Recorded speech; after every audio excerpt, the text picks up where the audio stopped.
South central railway ने मुल्क के पहले और सबसे बड़े रीजनल रिंग रेलवे प्रोजेक्ट की हतमी अलाइनमेंट को मंजूरी दे दी है। ये 392 किलोमीटर तवील रिंग कॉरिडोर रियासत तेलंगाना के 8 अजला और 14 मंडलों से गुजरेगा, जिसमें 26 नए रेलवे स्टेशन तामीर किए जाएंगे। मुजवजा रिंग रेलवे लाइन को रीजनल रिंग रोड के मौजूदा रास्ते के 3 से 5 किलोमीटर के अंदर बनाया जाएगा, ताकि सड़क और रेल के दरमियान मौसर रब्त कायम हो सके। ये कॉरिडोर मेदक, संगारेड्डी, विकाराबाद, रंगारेड्डी, महबूब नगर, नलगुंडा, यादाद्री भुवनगिर और सिद्दीपेट अजला को जोड़ेगा।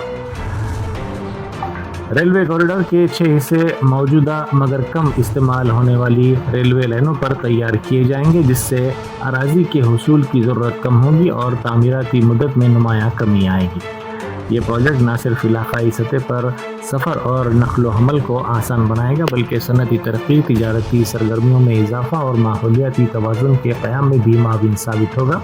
प्रोजेक्ट के बायस रियासत में नए रोज़गार के मौक़े पैदा होंगे और मुकामी मईशत को तक़वियत भी मिलेगी।